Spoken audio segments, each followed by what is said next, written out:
وصحابه أجمعين وبعد رب اشرح لي صدري ويسر لي أمري واحلل عقدة من لساني يفقهوا قولي سبحانك لا علم لنا إلا ما علمتنا إنك أنت العليم الحكيم ولا حول ولا قوة إلا بالله العلي العظيم.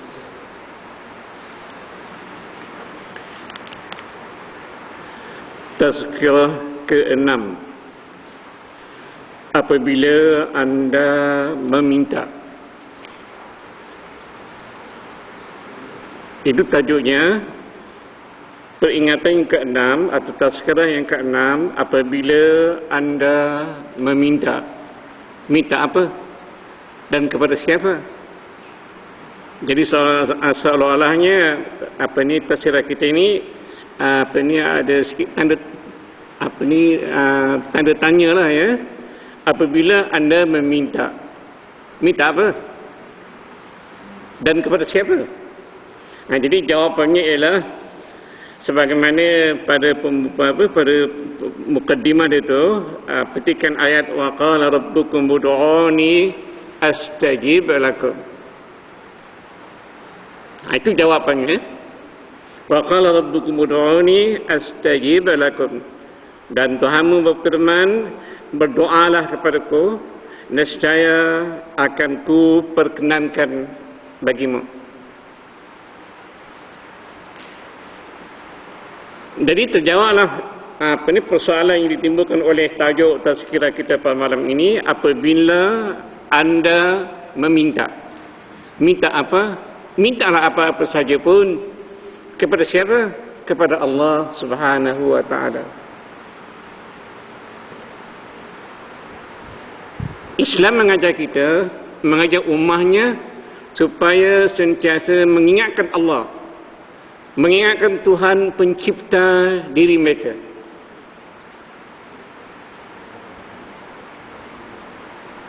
Dan secara tidak langsung Islam mengajar kita supaya kita tidak lupa asal usul kejadian kita. Kita semua pada malam ini asalnya tidak ada. Tiada. Hal ata 'alal insani hinun min ad-dahr lam yakun syai'an mazkura. Manusia sebelum itu tak pernah disebut pun. Muhammad belum disebut nama Muhammad. Abdullah boleh disebut nama Abdullah. Lam yakun syai'an mazkura. Tak pernah disebut pun. Kemudian lahirlah Muhammad, lahirlah Abdullah, lahirlah Sulaiman dan sebagainya.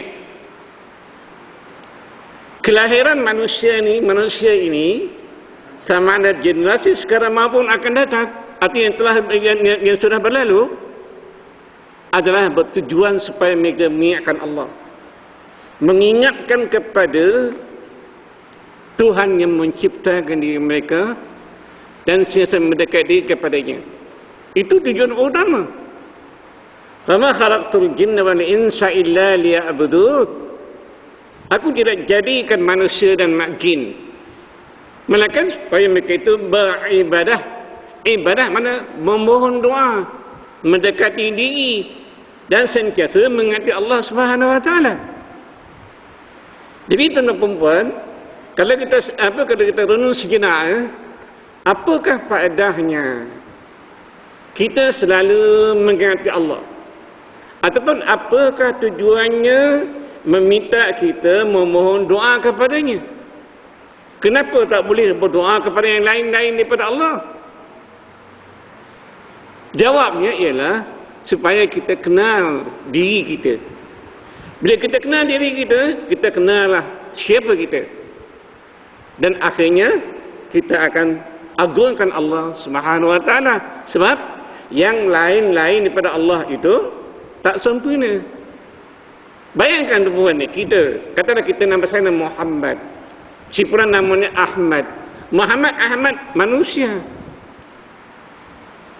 Kalau ada pun kelebihan dari segi nisbi saya. Hakikatnya tidak. Mereka berdua bersifat kurang. Yang sempurna Allah Subhanahu Wa Taala. Oleh itu tuan-tuan dan puan, marilah kita memohon doa kepada Allah. Apabila anda meminta atau memohon sesuatu, mintalah kepada Allah. Mohonlah perkenannya, kerana Dia sahaja yang bergantung kepadanya segala sesuatu. Allahus Samad. Kita harus baca kan? Allahus Samad. Allah yang dihajati, Allah yang ditumpukan, tak ada yang lain. Dia yang sanggup memustajabkan doa, sebagaimana yang diwakilkan pada ayat ke-60 dari surah Ghafir. Wa qala rabbukum ud'uni astajib lakum. Wa qala rabbukum ud'uni astajib lakum. Itu baca Ibn Katsir. Jadi bacaan kita orang ramai macam wa qala rabbukum ud'uni astajib lakum dengan mad. Tapi kalau bacaan Hamzah dia mad saktah lagi. Wa qala rabbukum ud'uni astajib lakum. Bentuk-bentuk bacaan itu teman-teman ada maknanya, ada sesuatu rasa yang taslik. Ini ayat Quran. Dia memiliki 1001 rahsia yang tersulit. Hanya Jauhari saja yang tahu mengenalinya.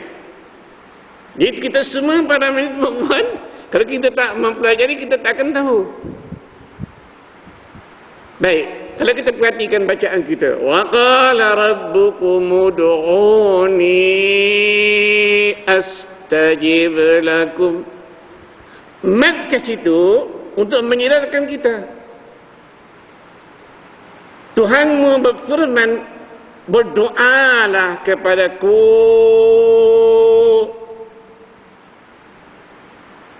Bila kita memanjangkan suara, apa arti?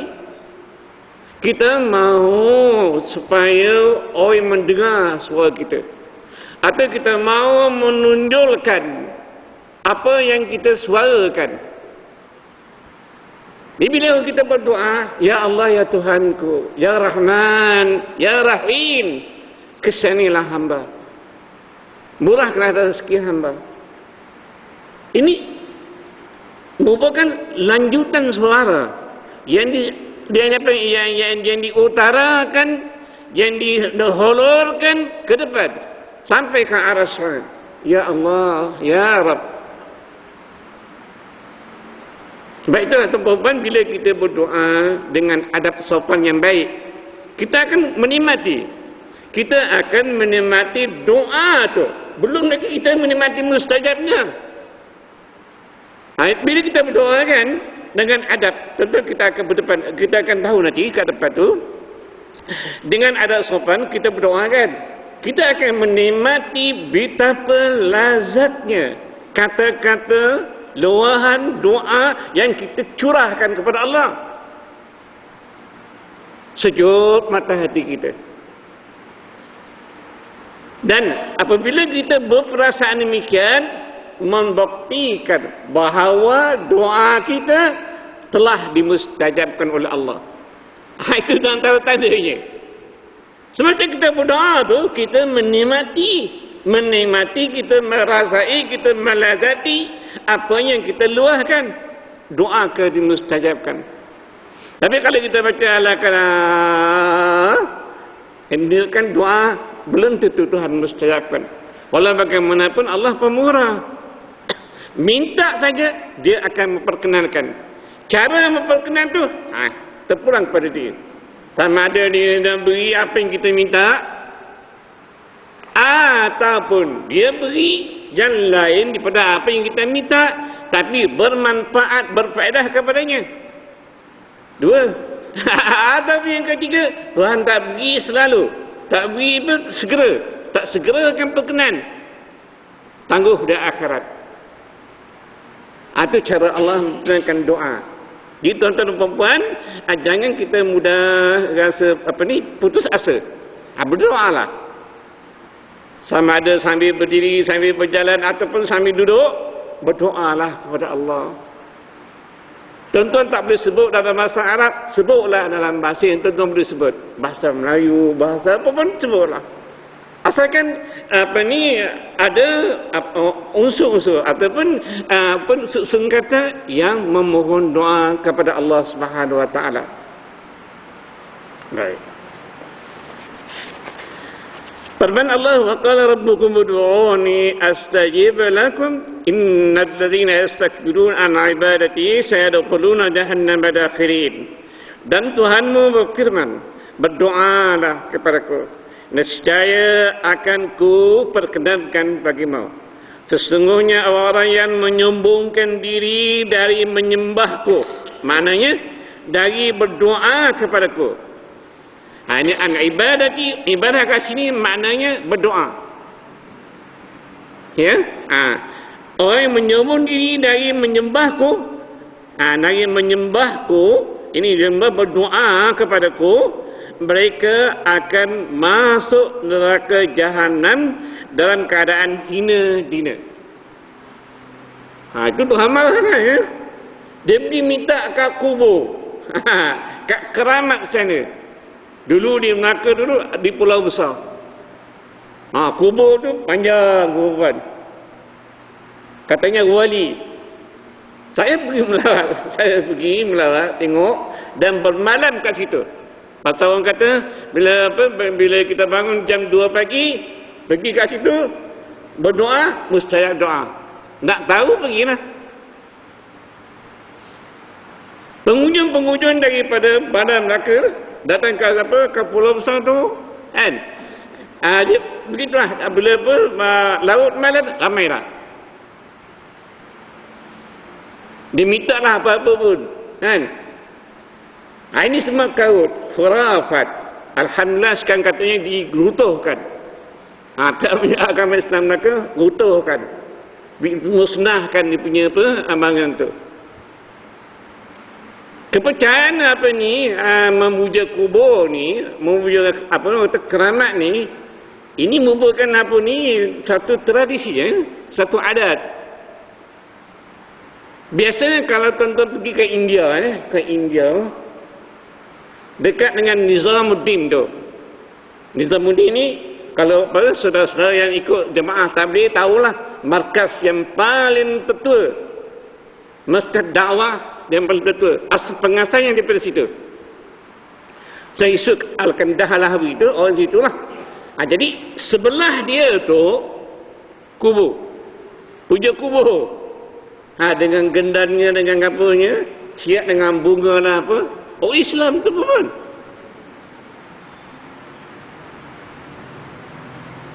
Sebelah dia tu markas dakwah, sebelah tu markas khurafat pula. Inilah keadaan yang cukup mengelirukan. Jadi tuan-tuan puan, kalau kita pergi ke negara Arab pula, tuan-tuan pergi ke Kahirah sekejap umpamanya. Tuan-tuan pergi sejarah Masjid Al-Husain. Masjid Al-Husain itu nama sebuah masjid di tengah bandar Kahirah tu, di mana dalam masjid tu ada dia punya makam kubur Sayyidina Husain. Kepala dia, tubuhnya di Karbala, kepalanya kat situ, tanam kat situ. Karena kakaknya Zainab tu, Sayyidah Zainab tu mohon daripada pihak pemerintah Khalifah Yazid sana di Basrah sana supaya hantarkan kepala adik dia nak tengok. Jadi dia tanam di Kahirah, dan situ pihak pemerintah buat masjid namanya Masjid Al-Husain sebelah Universiti Al-Azhar yang tertua. Jadi tuan-tuan perempuan, kita lihat orang Arab pula kan. Dia pergi tawaf tu. Tawaf kubur tu. Tawaf kubur tu ada yang menangis, ada yang macam-macam cerita lah. Dan berdoa. So, ya Husain, ya Husain. Pak. Saya tak tahulah perempuan. Ini mengeriru kan. Sebab apa? Ulama-ulama, tokoh-tokoh ulama di sebelah masjid itu bukan sebarang orang, bukan. Ulilmuan. Yalah kalau nak bandingkan kita jauh lah. Tapi tak berupaya nak membentaskan khurafat itu. Khurafat tuan-tuan, tidak ada siapa yang mengatakan tak salah. Salah. Batu tuan-tuan yang pernah ziarah Masjid Nabawi di Mekah. Ada di Madinah. Kan? Di Madinah, nanti Munawwarah, makam Rasulullah tu. Kalau tak dikawal, akan timbul lah bermacam-macam masalah. Tapi kan Saudi jaga. Sebelum tu tuan-tuan, sebelum dipangkal tu, macam-macam cerita lah. Diorang apa ni buat perangai kat situ. Askar tak boleh. Bila lama sikit, askar bagi pukul. Halau kuat. Ini dia punya keadaan manusia bila mereka ini tandus mana kurang kepahaman Islam tu. Ataupun dia faham Islam tapi tidak begitu kemas. Tak begitu tahqiq, menyebabkan dia melihat sesuatu ini. Di tempat kita pun ada tuan-tuan puja kubur. Dulu ada apa ni bulan Safar ni kan, puja pantai. Ya. Dah apa ni minta jauhkan bala. Semuanya itu amalan khurafat. Yang betulnya mohon pada Allah. Datang beramai-ramai ke masjid berdoa.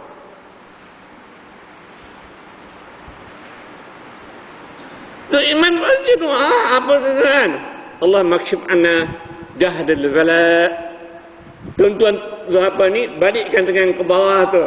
Sebagai isyarat kalau jauh kan bala. Mintalah tuan-tuan. Tapi pastikan adab sopan yang baik. Hati yang ikhlas, jujur, ingatan kita pada Allah tu berterusan. InsyaAllah Tuhan akan perkenankan. Banyak-banyak apa ni negara yang saya jelajah tengok negara-negara Islam ataupun daripada India merata ke Pakistan, ke Iran, mana kan. Boleh dikatakan ada saja benda-benda khurafat ni. Jangan sana memanglah puja tokoh-tokoh ulama, wali-wali. Sayyid Abbas di Iskandaria tu, dipuja. Arab saudara, itu bangsa Arab. Ilmu pengetahuannya lemah. Akidahnya rapuh. Jadi kita pastikan tuan-tuan, tazkirah kita malam ini mengajar kita supaya kita meminta kepada Allah sahaja. Jangan kita minta yang lain-lain daripada Allah. Yang lain-lain itu tak ada kemampuan, tak ada kebolehan, tak ada kuasa dan tak ada apa pun. Yang ada kuasa memustahilkan doa Allah Subhanahu wa taala. Bagi wanita yang nak mengandungkan anak yang dikatakan apa ni dia tak boleh melahirkan anak lah kan, yang mandul pergi jumpa minta supaya ini. Sebenarnya kalau tengok dalam Quran pun dia ajar bagi apa wanita lelaki yang tidak dikatakan tak boleh melahirkan anak tu, tak ada benih yang tak baik ke apa kan, minta doa kepada Tuhan. Nabi Allah Zakaria sampai dah tua dapat anak Yahya. Wahadal azmu minni kata. Rabbi inni wahadal azmu minni. Dia doa, ya Tuhanku, kan? Apa ni tulang sendi aku ni dah lemah dah letih dah tua lah. Wasta'ala ar-ra's syaiban, rambut dah berubah. Tapi tak ada anak lagi, tak ada zuriat lagi. Mintalah. Akhirnya Tuhan bagi anak kat dia, Yahya. Dan Allah Ibrahim pun begitu juga. Dia mendapat anak Ismail dan juga Ishak tu kan. Dah berumur. Bila malaikat memberitahu kepada Ibrahim, kamu akan dapat anak. Akan menerima zuriat daripada isteri. Tapi Ibrahim beritahu kepada isteri dia. Isteri dia kata apa? Dalam Quran sebut, ya wailaka a'alidu wa ana ajuz. wa hadza bali shaykha. Ya wailata. Sungguh pelik dia. Akabah aku ni dapat melahirkan anak. Wa ana ajuz, aku dah tua. Wa hadza bali shaykhan, suamiku pun dah tua juga. Tapi Tuhan Maha Kuasa. Ini minta pada Tuhan membuat. Baik, jika Tuhan tidak memperkenankan juga di sini, di dunia ini, sabar, akhirat akan perkenankan doa kita. Ini ajaran Islam mengajar kita supaya kita sentiasa bersikap positif. Dan bersikap pasif. Tak boleh. Positif. Tak ada sesuatu yang lemah. Di depan kita, di sana ada cahaya. Di sana ada kebenaran. Di sana ada kejayaan. Di sana ada kita-kita yang cemerlang. Itu Islam mengajar kita perempuan. Baik, kita lemah, itu bukan pada kita. Jika kita sanggup nak amat menjadi orang yang lemah, itu pula lah. Jadi kesimpulannya jangan lupa, mohonlah doa kepada Allah. Ya. Jangan menyembunyikan diri daripada berdoa. Ya. Mintalah kepada Allah. Kalau minta pertolongan kepada Allah, ingat Tuhan marah dan Tuhan akan masukkan kita ke dalam neraka jahanam. Na'udzubillah. Dan janganlah anda meminta kepada yang lain selainnya kerana mereka tidak mempunyai kemampuan. Ejaan salah tu, perempuan minta maaf lah ya. Ada nuskhah kat perempuan tu yang lama, yang mula-mula, belum diperbaiki. Ya. Tolong potonglah ya. Ejaan salah tu. Mempunyai kemampuan menunaikannya, malah mencipta sesuatu pun mereka tidak berupaya, seperti mana yang dijelaskan pada ayat ke-73 dari surah Al-Hajj, surah 32. Maksudnya, wahai manusia, ya ayuhan nas, telah dibuat perumpamaan, duriba masalun, ya ayuhan nas, duriba masal. Tuhan kata, wahai manusia, telah dipaparkan, telah ditunjukkan sebuah perumpamaan. Ya, apa dia? Maka hendaklah kamu mendengar bersungguh-sungguh, fastami'ulah. Istami'ulah, dengar, bukan sekadar dengar saja, dengan bersungguh-sungguh, dengan penuh perhatian. Bunuh itu. Sesungguhnya mereka yang kamu suruh, ini minta, dan sembah yang lain dari Allah itu tidak sekali-kali dapat mencipta seekor lalat. Ya, teman-teman, nak cipta seekor lalat pun tak boleh. Tuan-tuan begini keramat tu, ini. Keramat pun tak mampu, kan? Dia nak makan mesti dia suap ke mulut dia. Makanan tak berjalan, tak bergerak jalan, laju masuk mulut dia. Tak. Dia tak mampu, manusia. Baik, tuan-tuan tengok dia punya keajaiban dia kan. Tuan tengok, oh hebat. Ya, tuan-tuan, dia asah dia punya parah banyak lah. Dia tetaknya tak buka perempuan.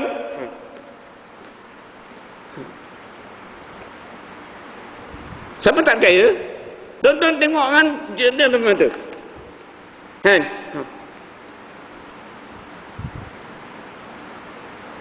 Anak murid dia ajak saya sambil pergi tengok.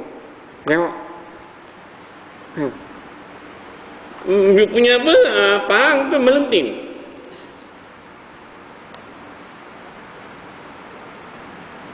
Ini semua pandangan ni mengelirukan. Kalau tidak ada apa, kalau hati, akidah dan hati tak kuat.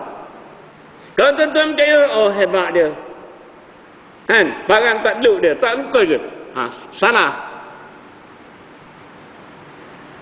Pandangan lahir perempuan ada di sebaliknya.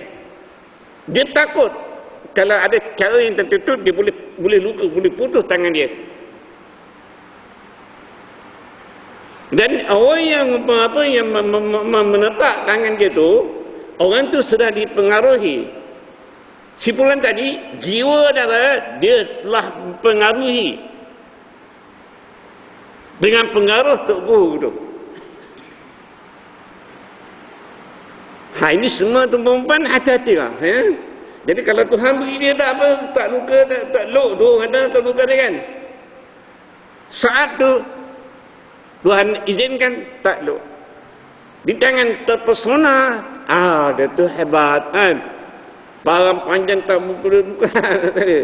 Tak boleh tu perempuan. Pastikan berlaku sesuatu itu adalah dengan kehendak Allah Subhanahu wa taala. Ya. Tak nak ciptakan menciptakan lalat pun tak boleh. Walaupun mereka bersatu untuk menciptakannya. Dan jika lalat itu merampas sesuatu dari mereka, tiadalah mereka dapat merebutnya kembali dari lalat itu. Kedua-duanya lemah belaka. Yang meminta dengan simpulannya dengan orang yang dipinta tu. Ya. Yang meminta lemah dari mendapatkan hayatnya. Dan yang kena minta juga lemah, tidak mampu menunaikan atau membesarkan permintaannya. Right.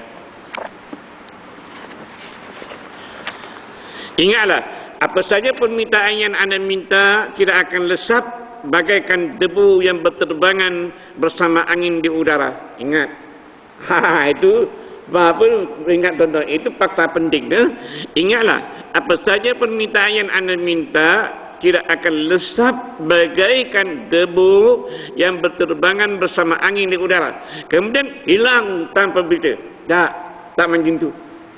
Doa anda tetap diperkenankan dengan ketetapan yang telah diwartakan seperti yang dijelaskan dalam sebuah hadis riwayat Al-Hakim dengan sanad yang sahih dari Rasulullah sallallahu alaihi wasallam.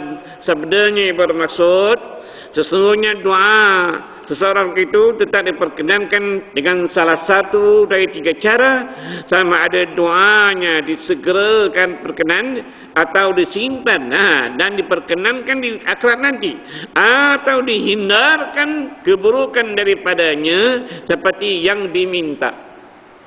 Saya katakan tadi itu jangan rasa putus asa. Kita minta, ya Allah ya Tuhanku perkenankanlah.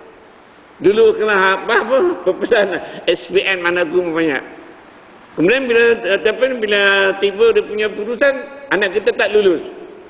Kelang kabut kan. Kelang kabut. Maya hajat macam yakin tak jadi. Tak berkat tak. Itu keliru tu. Akidah dia keliru. Kan? Bila dah dapat berita anak kita tak lulus, cuba bersabar sekejap. Atau sejenak. Fikir. Kenapa anak aku tak lulus? Di mana silapnya? Cuba cari kesilapan. Tuan-tuan akan ada jawapan. Kemudian tuan-tuan minta doa yang tuan minta pada Allah tu, Tuhan akan perkenankan. Kemungkinan Allah gantikan sesuatu yang lain kepada anak tuan. Menjadi insan yang baik ataupun apa sajalah. Jangan kita fikir apa negatif. Simpan dan ingatkan kita yang positif. Berarti malah kalau anak kita tak lulus, jumpa dia, bersabar. Engkau boleh berjaya, jangan takut. Hidup ni masih banyak ruang-ruang untuk kita lalui. Jangan takut.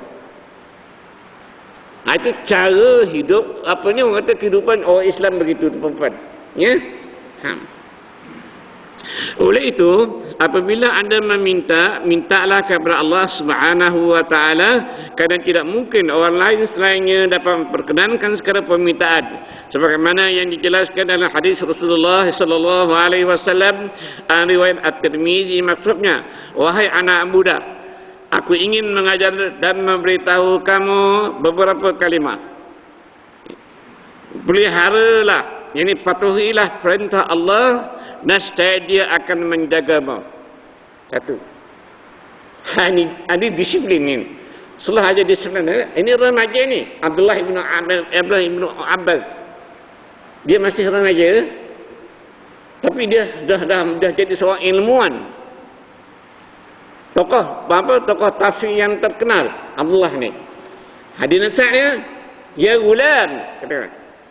Perkataan gulam ni saya terjemah kat sini, wahai anak muda. Ya. Berkata aku ingin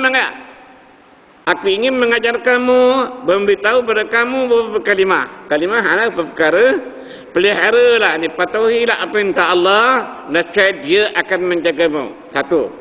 Taatilah Allah, pasti engkau mendapatinya berada di depanmu. Yang ini memberi taufik dan hidayah. Dua. Mohon ingat. Pelihara, yang ni patuh perintah dia. Tuhan suruh buat, saya Tuhan larang jangan buat. Satu. Jadi kelebihannya apa tadi? Dia akan menjagamu. Tuhan sentiasa bersama kita, menyedia kehidupan kita, mengurus cara hidup kita dengan cara yang baik. Baik. Kemudian taatilah Allah, pasti engkau mendapatinya berada di depanmu, yang ini memberi taufik dan hidayah. Dan apabila engkau meminta, mintalah kepada Allah. Satu. Begitu juga jika engkau ingin meminta pertolongan, mintalah pertolongan dengan Allah. Cuba tolong aja anak-anak kita tu. Dah tentu dia jadi insan yang baik. Ialah bila kita meminta dan bila kita mau pertolongan hanya kepada Allah, tentulah kita ada laluan yang tertentu untuk menuju ke depan. Baik. Dan ketahuilah sesungguhnya umat itu, ini manusia ni, kalaulah mereka berkumpul untuk memberikan sesuatu manfaat kepadamu, mereka tidak dapat memberikan manfaat kepadamu melainkan dengan sesuatu yang sudah pun ditulis oleh Allah bagimu. Dan jika bermuafakat untuk memudaratkanmu dengan sesuatu, maka tidak dapat memudaratkanmu melainkan dengan sesuatu yang telah pun ditulis oleh Allah ke atasmu. Diangkat segala pena, qalam bagi setiap sesuatu sudah pun ditetapkan, dan terendah segala suhuf, yang qada telah pun diputuskan. Bi'atil aqlam. Ya, ini cakap Arab paling sini kan. Kita bermaksudnya qadar bagi setiap sesuatu sudah pun ditetapkan, dan kerendah dapati suhuf atau dan kerendah segala suhuf, ini qada telah pun diputuskan. Jadi artinya kita jangan mudah putus asa. Jangan ada sifat rasa hilang sumber pencarian. Tak.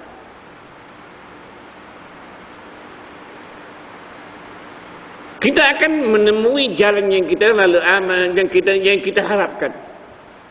Tak ada jalan buntu kalau dalam kehidupan mukmin, tuan-tuan. Jelas. Baik. Kita hari ini kan berlakunya pertumpahan darah, peperangan itu ini, pugutan lah apalah kan. Sahabat pun bermain peranan. Heboh kan berita perang. Sebenarnya ini semua ni tuan-tuan kan betul tak tahu kepada ekor lagi kan. Ini spekulasi tuan-tuan. Sama lah apa yang minat ni, yang suka main saham tu kan. Naik turun jatuh turun kan. Ini semua spekulasi. Kalau nasib baik, alhamdulillah. Kalau nasib tak baik, bankrupt. Meraya-raya tuan-tuan. Kawan saya lepasan Azhar sama. Dia suka minat main saham ni. Mula cukup hebat. Pakai kereta dis-dis. Kan? Kemana pergi? Tak naik motor apa tak naik basa, naik kereta api. Kapal terbang. Sekejap ke pergi Makkah, sekejap pergi ke Kairo, sekejap pergi ke Madras, sekejap pergi ke New Delhi. Alhamdulillah. Dia ada sekal sana dan di tengah-tengah. Akhir sekali tuan-tuan, bankrupt. Semua orang apa ni yang buat hubungan dengan dia tu pergi jumpa dia. Dia ambil kereta tu, ambil ni, dia bengkak tu pun akhirnya dia jadi pengemis. Pengemis pun na'udzubillah. Tuhan nak pertemukan dia dengan saya di Kelang tu. Semasa saya membeli belah tu, sedar-sedar seorang belah dia minta sedekah. Assalamualaikum, encik tolong saya. Bila saya tulis kat belakang tengok, kenal lah kawan sama dia Azhar. Dia cabut lagi, saya kejar dia macam mana. Sempat sedekahlah bagi dia sama agama saya. Habis semua benda lah. Dia jadi benda tak tentu dah. Dia bercakap pun bercelau. Islam tak mengajar begitu untuk membuat.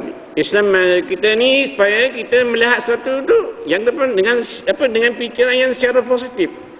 Jangan ada yang keliru. Jelas depan kita. Kalau kita nak minta pada Allah. Nak minta pertolongan pada Allah.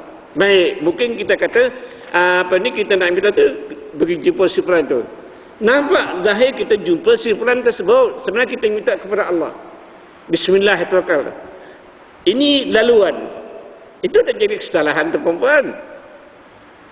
Tapi jangan kita letak sepenuh hati kita pada dia. Kita minta kepada Allah. InsyaAllah Allah perkenankan mintaan kita. Nak jujur lah ya. Nak jujur hati kita.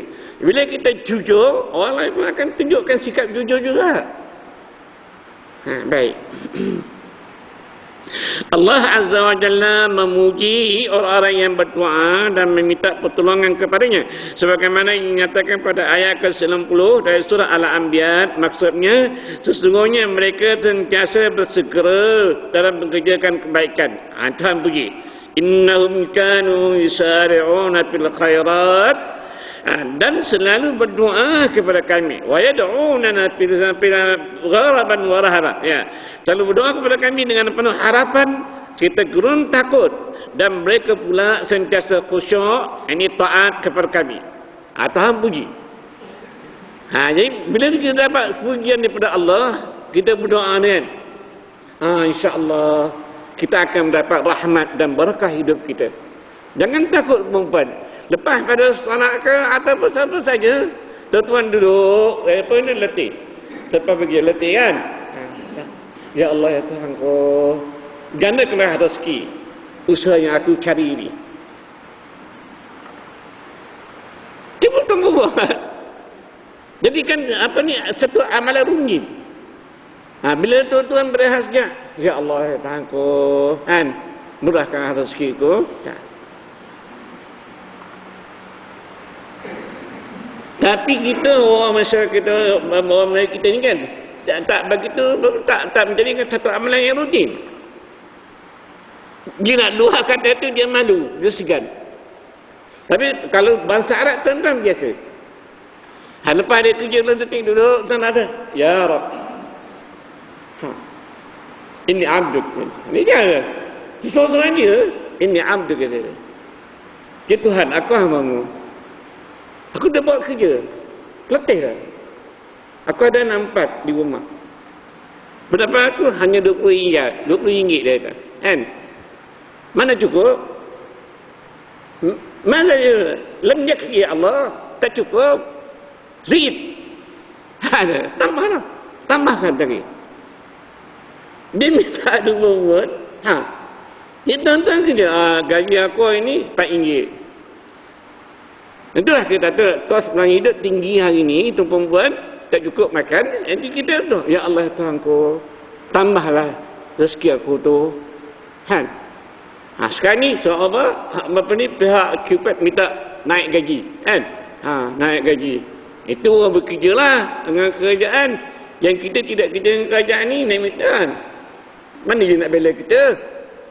Kita dengan Tuhan.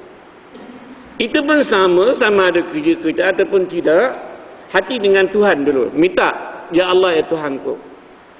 Sebab apa tuan perempuan, pendapatan ni sama ada sikit atau banyak itu nisbi. Dari segi dari segi kuantitinya. terlihat banyak sikit. Tapi segi kualitinya belum tentu. Banyak ni kualitinya baik. Tak, belum tentu tuan. Kemungkinan ni banyak tapi dia punya apa ni kualitinya tak, dia tak pandai mengurus wang dia, tak bijak mengatur urusan dia. Jadi menyebabkan cepat wang tu keluar. Jadi tak ada wang. Tapi yang sebenarnya ni dia punya apa ni kuantitinya sikit tapi kualitinya baik. Dia pandai. Ini semua terpulang kepada kita. Bila kita sanggup menyerahkan diri kita kepada Allah, sudah tentu kita sanggup pula melaksanakan tanggungjawab kita sebagai insan ini, sebagai khalifah Allah di bumi ini, menurut cara yang sesuai dengan apa yang kita imani kepada Allah. Baik tu lagi. Perlu diingatkan bahawa meminta atau memohon sesuatu hajat kepada Allah adalah merupakan doa. Sedang doa adalah ibadah dan ibadah tidak boleh dilakukan melainkan kepada Allah sahaja. Ini satu. Fakta yang kedua perlu diingat. Yang tadi doa tetap dia tak akan hilang rusak saya. Yang kedua doa ibadah. Bila ibadah tak boleh dilakukan kepada yang lain-lain daripada Allah. Baca kadang-kadang minta pergi kat keramat tu, kubur tu, tak boleh. Sama, dia bukan Allah. Sebab doa ni ibadah. Ibadah hanya tertumpu kepada Allah saja. Yang lain tak boleh. Mintalah kepada Allah secara jujur dan ikhlas. Kelak dia akan memestikan permintaan anda pada waktu yang dikehendakinya, bukan pada waktu yang anda inginkan. Itu satu kak. Seperti yang diluahkan oleh Ibn Athaillah As-Sakandari pada mutiara katanya, ia bermaksud. Ini kita dah belajar dah. Dia menjamin, ini Allah menjamin untuk memperkenankan dalam situasi yang dikehendakinya, bukan dalam waktu yang engkau kehendaki. Kita berdoa, ya Allah, ya Tuhanku, ya Allah, ya Tuhanku, ya Allah, ya Tuhanku, kan? Siaman kan? Ingat, doa tu Allah perkenankan mengikut apa yang dia rasa nak.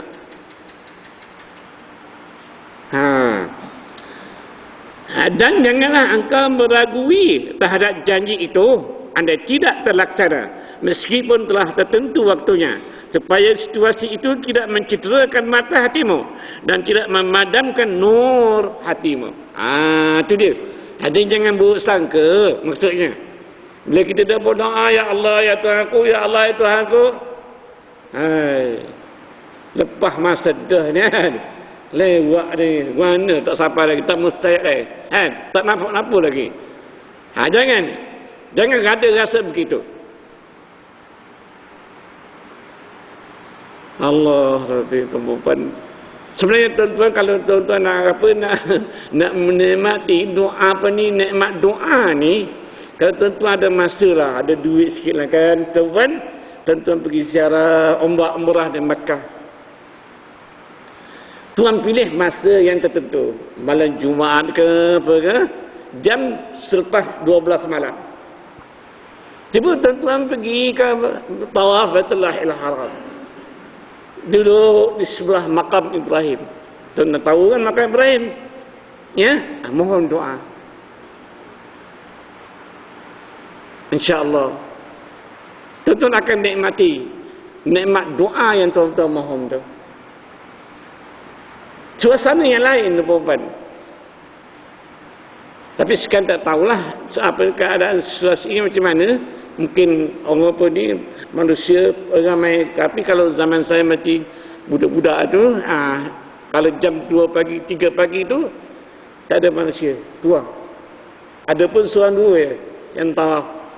Jadi bila kita doa, kita mohon pada Allah, kita rasa doa kita dimustajabkan oleh Allah SWT. Dan lagi apa yang saya katakan tadi, tuan-tuan mesti jujur dan ikhlas. Maknanya ketika tuan-tuan berdoa tu, hati tuan tak ingat yang lain, pikiran tak pergi merayau-rayau dari lain, hanya tertumpu kepada doa yang diminta. InsyaAllah tuan-tuan akan menikmati kelebihan berdoa. Dan janganlah engkau meragui terhadap janji itu andai tidak terlaksana, meskipun telah tertentu waktunya, supaya situasi itu tidak mencederakan mata hatimu dan tidak memadamkan nur hatimu. Bagaimanapun, jika anda sudah meminta kepada Allah tetapi perkenannya belum juga kunjung tiba, maka janganlah membuatkan anda berasa sangsi terhadap janjinya. Apa yang terjadi, apa yang menjadi tugasan anda adalah meminta dan terus meminta, memohon dengan sabar, di samping berusaha melengkapkan aksi hati dengan ketakutan dan harapan. Ketika tuan-tuan sadar sangat, ya Allah, ya Tuhanku, ketika itu hati ini benar-benar mengharapkan rahmat Allah. Hati tuan benar-benar takut, bimbang. Ada perasaan takut kan? Ya, biasa. Dengan ketakutan dan harapan, kita menganalisisnya, adakah kelalaian atau ketidakingatan kepada Allah berlaku ketika meminta. Pastikan hati sentiasa berada di antara takut dan harap. Satu. Yang kedua, pastikan hati tak lalai ketika berdoa tu, tak lalai kepada Allah Subhanahu Wa Taala. InsyaAllah doa tuan-tuan dan puan akan diperkenankan oleh Allah Subhanahu Wa Taala. Sekian dulu. Assalamualaikum warahmatullahi wabarakatuh.